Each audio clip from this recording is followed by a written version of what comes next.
How to change collection name on TikTok. To get started, first of all, open the TikTok application on your phone.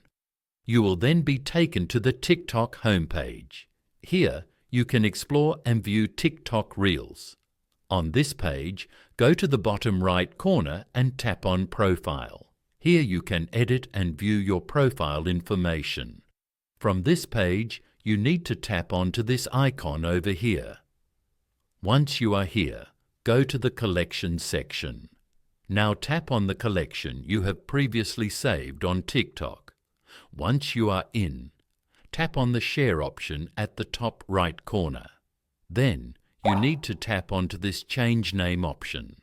After that, rename the collection. Once you are done, tap on the Save button.